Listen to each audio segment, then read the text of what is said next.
Welcome to Simply Business. I'm your host, Taylor Lee, and I'm so excited to have you here. As a business consultant, I've helped countless business owners simplify their strategies and achieve their goals, and now I'm here to bring you this expertise right to your ears. Each episode, I'll be sharing tips and strategies to help you achieve your business goals without the overwhelm. I will also be chatting with business owners and industry experts to share their stories, insights, and lessons they've learned along the way. Let's dive in and simplify your business. Hi, everyone, and welcome back to the podcast. In today's episode, we have a special guest, not in human form, but for those of you that don't follow me over on Instagram, which you should, mind you, but I have a new little friend. You can kind of hear him right now, potentially with the mic, and his name is Rocky, and he is our new little cavoodle. His dad's a toy poodle, but I feel like it's just cavoodle. He's a little chocolate fella. If you're watching this episode, you'll be able to see him on my lap currently. He is teething, so he is literally trying to eat my hand, but he is the cutest little thing ever, and I know everyone says that about their dog and their puppy, but I just can't deal. We got him on Sunday. At the time of recording, it's now Friday, and it's just been the best few days. He has slept through all of the nights. He's like so good with his toilet training. Like, I'm just like obsessed, and his personality, he's just the cutest little thing, and his face is so adorable. I just want to take him everywhere with me, but equally I'm doing the thing, training him, all of the things. But I wanted to start off this episode introducing you guys to him. But I feel like if I keep him on my lap for this episode, he's just going to continue chewing my hand, which I'm not really in the mood for. So I'm going to pop him down. But everyone, welcome. Meet Rocky. And I wanted to have a bit of a conversational kind of podcast today. I feel like a lot of the podcast episodes have been, very like training based, where I've been delivering education, which has been great. But I really wanted to just dive into some life updates, what I've been thinking, feeling, all of the things. So life update number one, I now have a puppy, and now he's playing with my jeans. He's trying to rip my jeans, but anywho, it's fine. He's cute. So that's the first life update. But I just ran my first ever retreat, which was incredible, over the weekend that's just gone. It was just an amazing weekend. I definitely was exhausted from the weekend. I am such an introvert by nature, and just like holding space for everyone. It was an incredible weekend. There was a lot of like processes and things like that. So I was definitely exhausted. I feel like today's been the first day that I have been able to just like wake up and feel energized. I don't think it was just the retreat that like did that. I think it was more so as well. It's been a very, very hectic past few months in business, which has been great. Just a lot of behind the scenes work in business, and some big days, long hours, and all of the things. So I think that all just caught up to me because we launched Strategic House just over 2 weeks ago now, which has been incredible. There's already 15 women inside of Strategic House, and we have our first call today in an hour after recording this episode, actually, which I'm so excited for that space to kick off, and to just support everyone inside and just see who else joins in on that space, as it is just completely rolling. So you can join at any time, where you'll join us for 6 months and be able to just accelerate your business, which I'm so excited about. So circling back just to like my energy levels, that has definitely contributed to why I'm feeling a bit like I just feel like I'm coming up for air, which is nice. But equally, there's still a few months left for the rest of the year. So yesterday I spent the day pretty well just like working on my business, really looking at what's coming up for the rest of the year, launches, campaigns, things like that, what's required of me, and just doing a big audit and really shifting my one-to-one spaces, really seeing a lot of blind spots in my own business after the retreat as well, looking at what retreat dates that I want to be locking in. We've already locked in our first retreat of 2025, which is on the 7th to the 9th of March. If you'd be interested in that as well, just send me a DM over on Instagram to see if we've got any spaces left, or potentially you'll be able to know about the upcoming retreats. So that's kind of been where I've been at, and there's a lot of kind of contemplation that I want to expand on in that, but I want to just like take a moment for the retreat to just celebrate the women that came to that retreat, and also just like taking up some space and celebrating myself, because it was such a fucking incredible weekend, and it just showed to me where when you actually commit to like the long game in business, it fucking pays off. It showed me, you know, like the power in my client relationships, and always putting my clients first and really nurturing those relationships, because I genuinely care. My relationships with my clients aren't the kind of relationships where we have a relationship for as long as they're paying me. And that was something that I really saw in the weekend. Even the results that my clients get from, you know, they haven't had to work with me continuously for 2 years. They can, you know, come into different spaces that they feel called to, and they get supported as needed, and they get incredible results, and they're just such incredible people. And yeah, it just made me so happy to have a moment where I was speaking to Trav, who came and facilitated at the retreat, and just to look back at the house and the women inside and just be like, I fucking created this, and like my business wouldn't be my business without the people that continue to choose me to support them in business, for the people that listen to this podcast. But it was just one of those moments of just like, I'm fucking making it, and I'm so grateful. The retreat just honestly exceeded my expectations. I had one of those moments where I was like, okay, like when creating this retreat, I wanted to run a retreat like a year ago, but I practice restraint, and I think a lot of people need to practice more restraint in business, where they want to seem further ahead, or just do the thing that's further ahead, quote unquote, without meeting themselves where they're at. And I think some people can take meeting themselves where they're at as an excuse to stay small, but then, you know, other people swing the pendulum the other way, where it's just like, I can do this, I can do it, and it's like it's actually to a detriment to your business and your brand. So that was the first thing where I really practiced restraint, and the retreat sold out within like weeks. Like I think it was in 2 weeks. We ended up having one more spot open up, but yeah, like it sold out so quickly, and it shows when you actually practice patience in business, the power in that. But yeah, I was just like, fuck, it just exceeded my expectations, being the women that came and that, you know, were attracted to the space, and the way everyone led themselves, and, you know, were vulnerable straight off the bat, were willing to be open, willing to do the work. And yeah, circling back to, I feel like I'm like having a lot of circling back moments, but circling back to me creating this retreat, I had moments where I was like, oh fuck, you know, should it be this? Should it be like deep transformation and healing? Or should it be, you know, like fucking, you know, 5 a.m. wake ups and, you know, like pushing yourself and challenging yourself? Like I was just like, what is my retreat? And I see so many people create spaces, whether it's retreats, events, courses, offers in their business that are someone else's, and it's not actually their own. And I really sat with this retreat and what I wanted it to be, and the vibe for my retreat. And it's something I always say to myself, and I do often in my business, is like, I just want to fuck off to the hinterland and just like work on my business. And I wanted to create a retreat that was exactly that, where you could experience connection with other women in business that are on the same or similar path to you. And, you know, you could actually just unplug, recharge, but equally like get so much clarity in your business. And that's exactly what the weekend was. So it was very chill. We did a mountain climb. I say climb, but it was like a walk, like uphill, but that was like beautiful. We had plenty of time just like lying by the pool, soaking up the sun. We did like a tennis competition. The girls were playing like a basketball comp. We had Trav come in, who is now a good friend of mine. He is incredible at what he does. He has been on the podcast as well.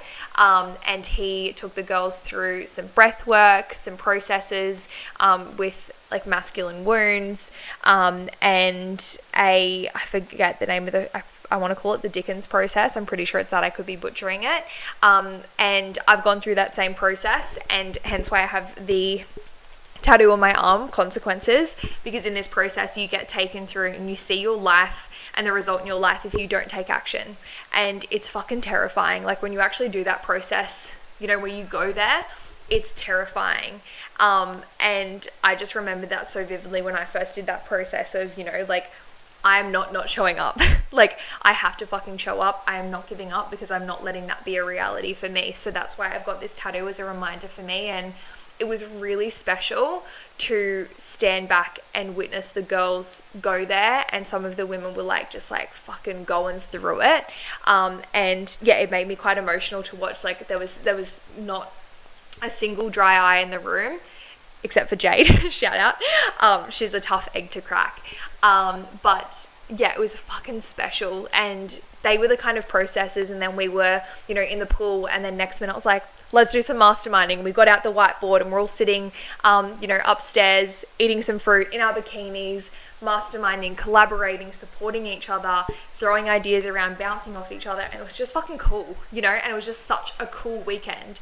And then the result of that was like in the micro moments, the friendships that were formed, you know, the conversations, the reflections, where, you know, put yourself in a room full of strangers, you actually see so many blind spots. You see parts of yourself that you don't allow yourself to express around people in your normal life, like your day-to-day life.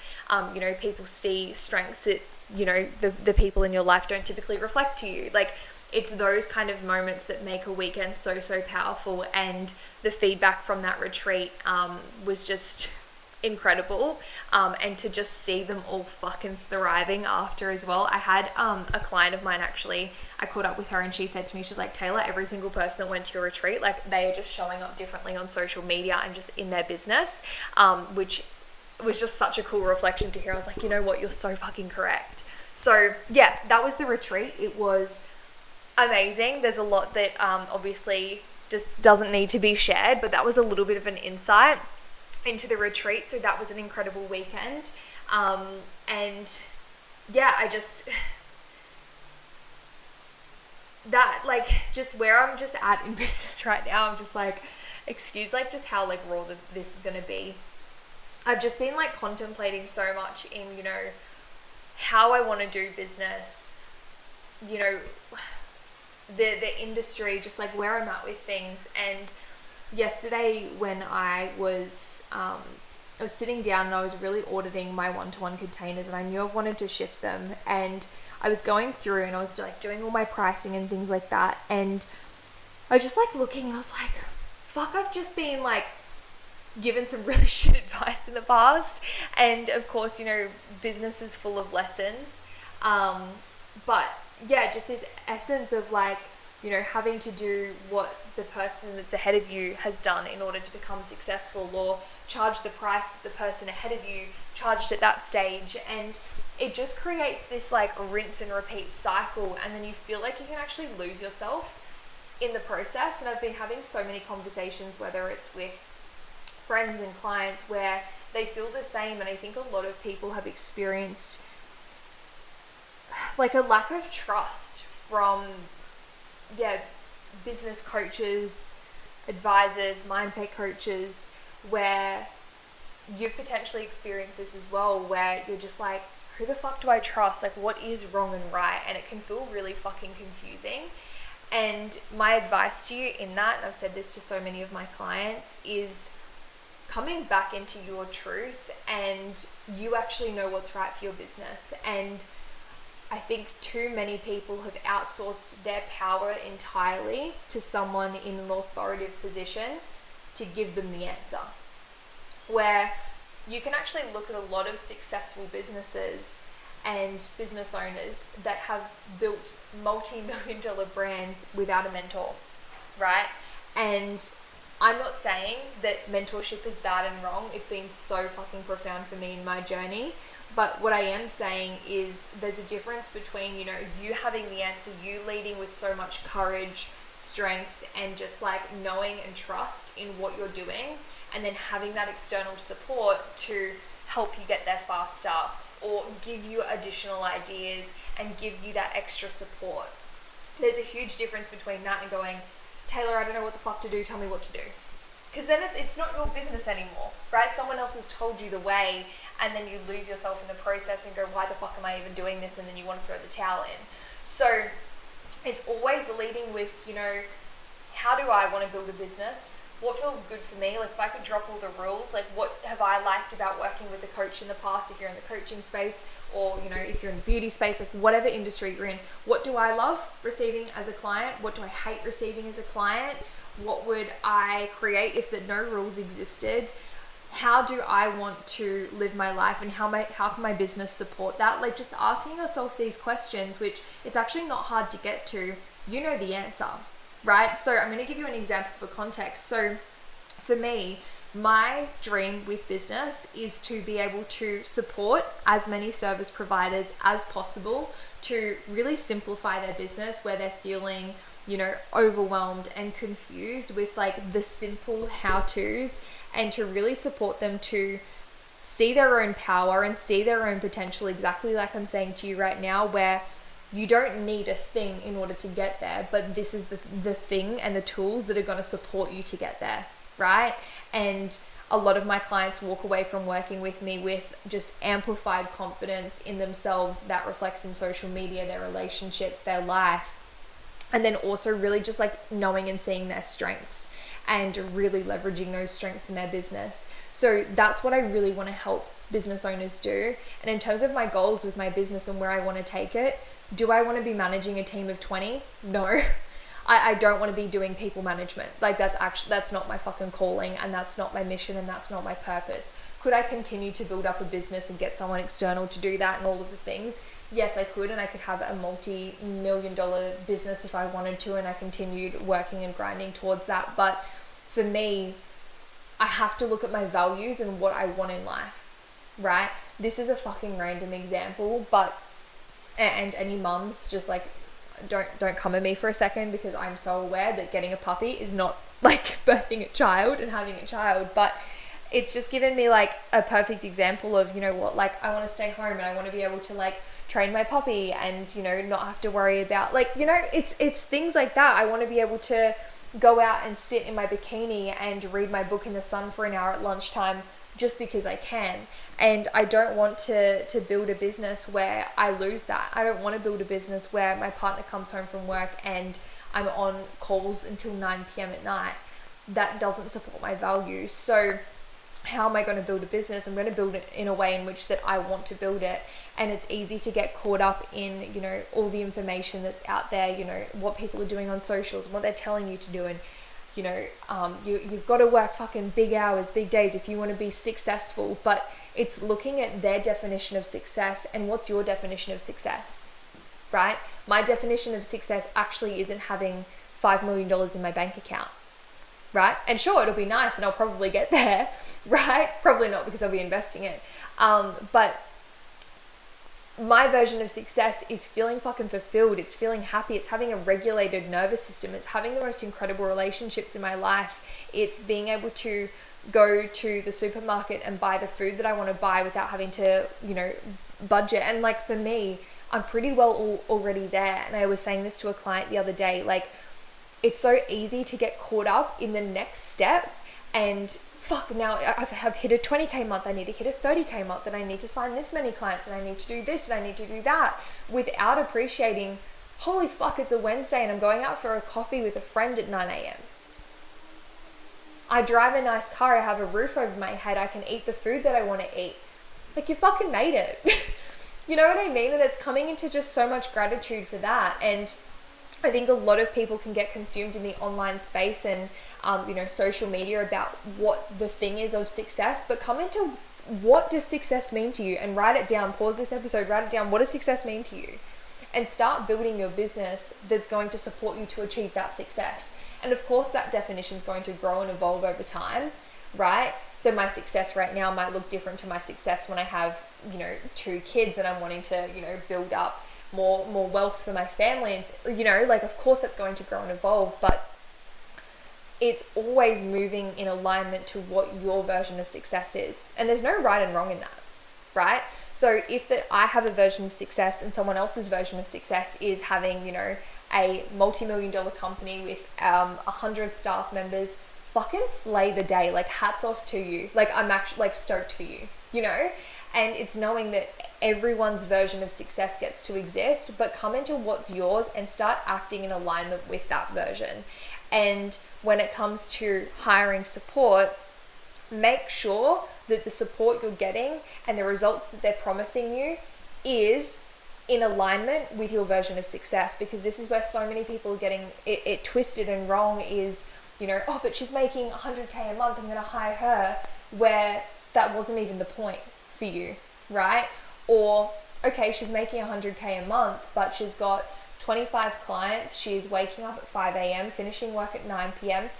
Like, do a little bit of insight. Don't just look at the thing, look at the how of how they got there, or how in their results that aren't just the tangible thing. Because, well, how do you want to feel making 100K a month?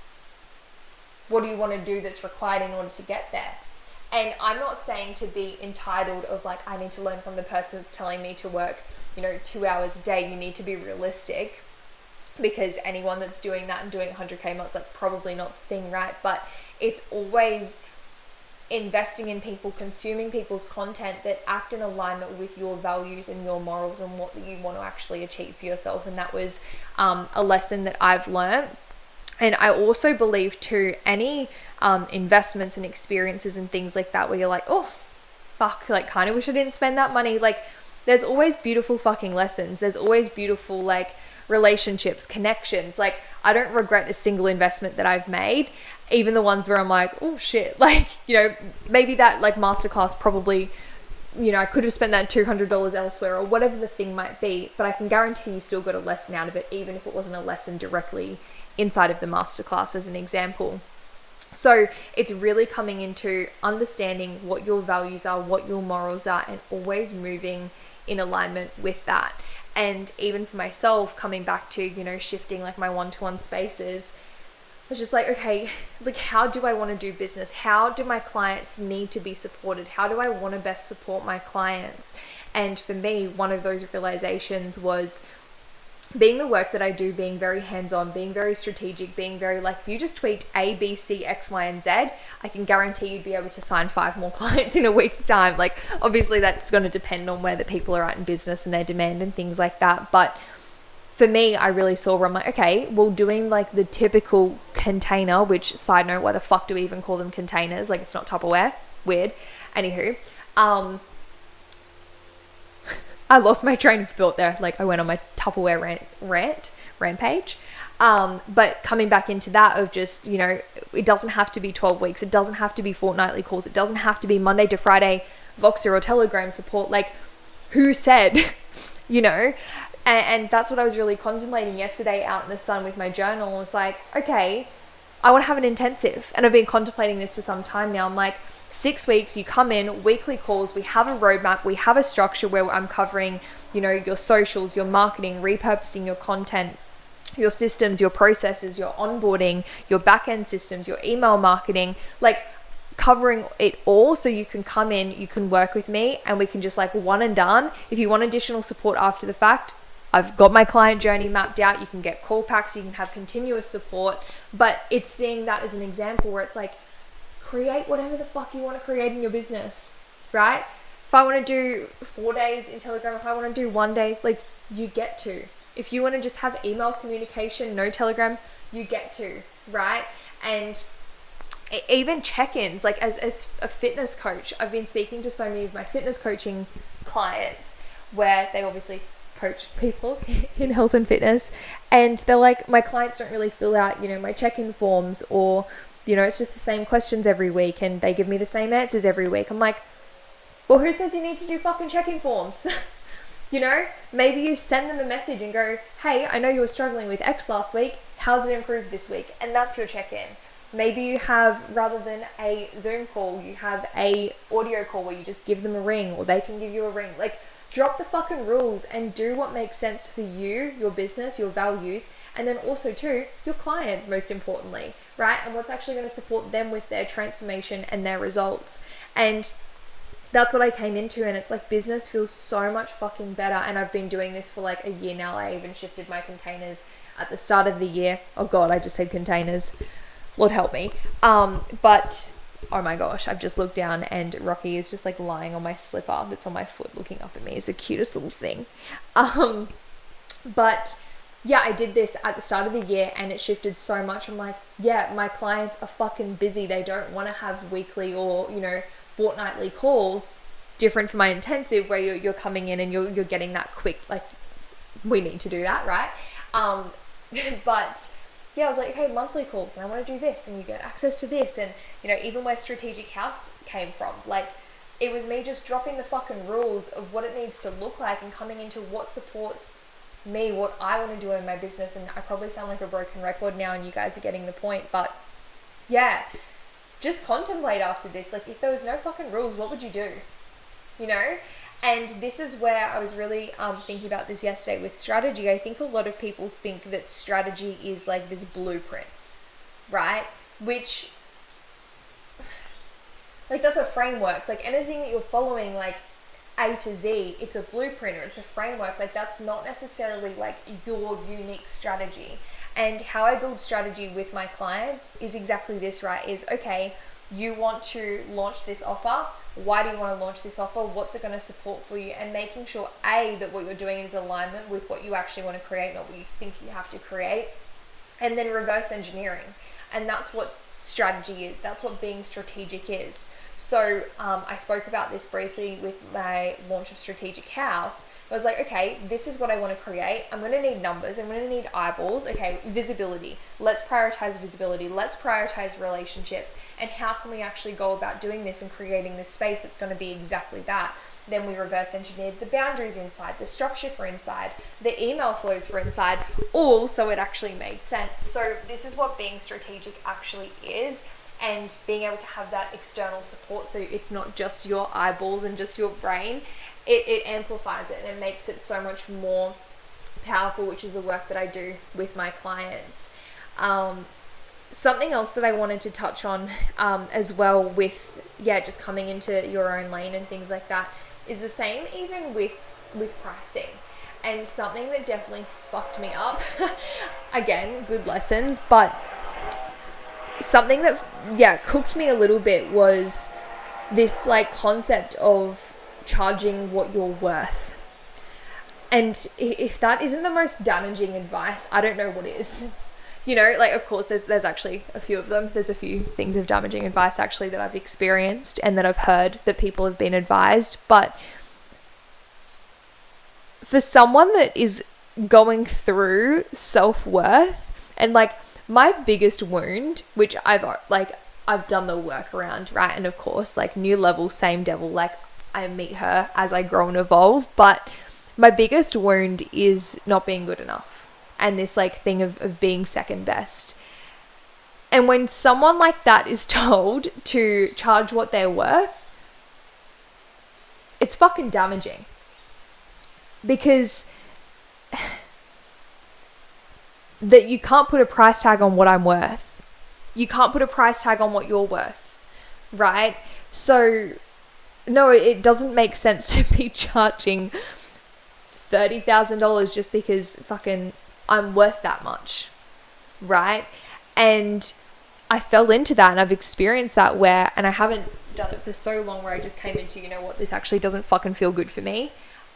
Or, you know, that almost like that gaslighting of, okay, I want to, you know, charge this, and someone goes, no, you can charge double.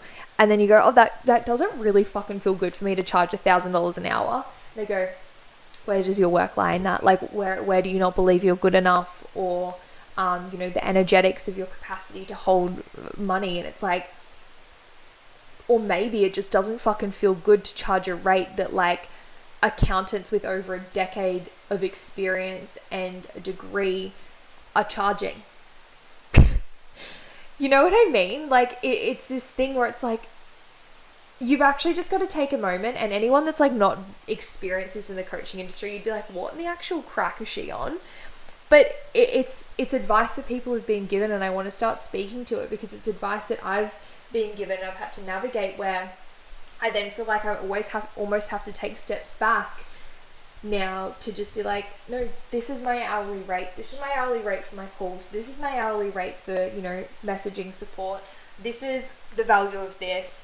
And it fucking has nothing to do with me and my value and my worth, right? Of course it's calculated in terms of, you know, my degree that I've studied and my experience, the results I get for my clients and things like that. It's calculated, but it's not this figure pulled because it's like that feels good and that feels like a representation of my worth, right? And this is that line in business where you have to remove emotion and the personal association, especially when you're the face of your business, that it's the service that you provide, but it's not you as a human, right? Me as a human isn't like a $250 an hour rate or a, you know, $170 an hour rate, like whatever the thing is. Like if you just flip it on its head a bit, like the hourly rate that I pay my employee Kira Lee, could you imagine if I was just like, well, this is what you're worth? No, she's fucking not. She's worth so much more than that, right? But for her skill set and the tasks required and what she's doing currently with her role and responsibility, that's her pay as an employee. It has nothing to do with her as a human and the worth, right? And what she's valued at. It's fucking stupid. So even that with pricing has been something that I've navigated where it's just coming into, you know what, this actually feels really clean. And I remember speaking to a friend of mine and I said like the price, he was like, you could charge more than that, you know, like the results you get for people and things like that. And I was like, but you know what, like, yeah, I could, but this feels really good. And I'm also not in a rush. And this is the job that I foresee myself having. Honestly, like there's nothing else that I would see myself doing. And whilst that might change by the time I get to 30, 40, 50, whatever it might be, which is perfect and fine. But I'm like, this is like the fucking, like, I'm here for the long haul and I'm not in a rush to make a quick buck. I'm here to just like, you know, if I can get paid to do this, how fucking good. Like if I don't have to work, you know, at a job that I don't like to then get paid, like I get to enjoy what I'm doing to get paid. He was like, you know what? I fucking love that perspective. And I love that that's how you think. And I'm like, yeah. And it means that clients can, you know, afford to work with me and I'm not, you know, sending clients in a spiral. Like I've been sent in a spiral before where it's like, okay, I'm paying $5,000 a month for this mentor. How the fuck am I going to pay this? You know? And whilst I paid it and all of the things, and I've never had to borrow a cent, which is another cool accomplishment for me. Like I've built my business purely, like if I needed more money, I went out and earned more money. Like if I was getting another job, like whatever, like I just fucking self-funded this, which is cool. Side note. But yeah, it's just coming into like, we're fucking here for the long haul. And so many people are, you know, charging absurd amounts and they don't even have the reasoning for it. They don't even have the demand for it, right? Like your price increases. Do you have to wait until you're fully booked to increase your prices? No, but there needs to be some logic behind your prices. Right, and it needs to be in alignment with industry standard, and industry standard in the coaching industry in particular is a bit warped, especially in like the business space. But for me, it took me looking elsewhere and looking outside of that, the industry standard for social media managers, for, you know, marketing consultants, for accountants, right? Like, and whilst these aren't like, it's looking at that and then going, okay, well, the coaching industry is telling me that I should be charging 10K for working with me for 3 months. Let's break that down into what they actually get. Okay, these amount of calls, this Telegram support, this and this. And of course, you know, I've invested nearly 6 figures into my own personal and business development, and the experience and knowledge that I have is incredible. But still, it's like, well, is it worth 2.5K an hour? Probably not. You know? So it's like, yeah, otherwise they should have just paid and done the exact same experience as I did. So there needs to be something that just makes sense in it. And yeah, I'm not really sure why I felt called to speak to where I'm at with that and my mindset currently towards that. But it's something that a client reflected to me on the retreat. I said, like, what attracted you to actually work with me initially? And she was like, honestly, like the price point, like it was something where I wasn't sending myself into a spiral where it was like, can I pay rent this week? Like I actually just got support. I felt really fucking safe in the investment. So whilst working with you, it wasn't about how am I going to pay the next installment or, you know, how can I make more money to pay you? It was you just genuinely supporting me in my business, which is what it should all be about. So yeah, that's something else I've been contemplating. There's been like a lot of things I've been contemplating, even just with, you know, people's marketing tactics and yeah, there's just a lot. But that was just a very chatty episode, which I haven't really done. I've maybe done one or two. But it's kind of just giving like a conversation with a friend on the phone. I was having a conversation with a girlfriend of mine who lives interstate, and we're just having similar kind of conversations with things of just what we've been contemplating and experiencing. And yeah, let me know if this is something that you would like to hear more of. I would love to just get a little bit more vulnerable. I think I don't struggle with vulnerability. I'm an open book. I'm an open book with my clients and my friends, my partner and things like that. But I think for me, I kind of question the relevance sometimes. I'm like, oh, is this relevant? Like, I'm not helping anyone as like the business consultant. Like, I'm not giving support. But then I really just saw where I'm like, yeah, but I hear people open up around their experiences, what they're contemplating, what they're navigating, you know, the way they see things. And it's really, really expensive for me. So I'm hoping that I can be that for you guys and potentially normalizing what that you are experiencing. I think there's a lot of, yeah, like I said earlier, trust that's been broken in this industry that I'm in.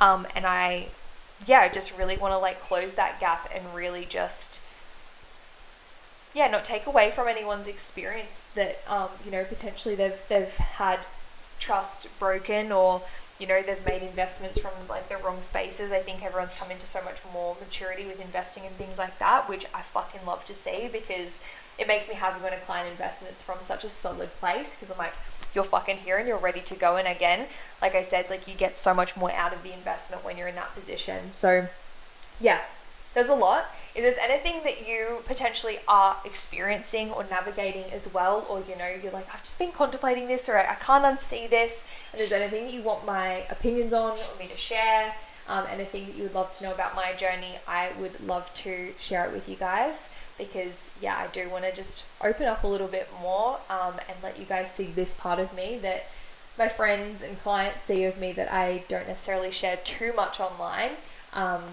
Again, because I don't want people to bore people, but I think my podcast is a great platform to just, have a conversation, have a chit chat. And of course, if there's any guests and things like that that you'd love me to bring on, I would also love to try and make that happen for you guys. But let me know your thoughts on this episode, and have the most incredible rest of your day whenever you're listening to this. And I will catch you in the next episode. And that wraps up another episode of Simply Business. Thank you so much for taking the time to listen to today's episode.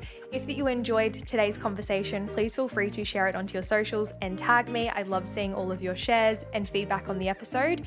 If that you're feeling extra generous, please feel free to follow me over on Instagram, Facebook, or TikTok at Taylor Lee Consulting. And a like and subscribe wherever you listen to this podcast would be greatly appreciated. I'll catch you in the next episode.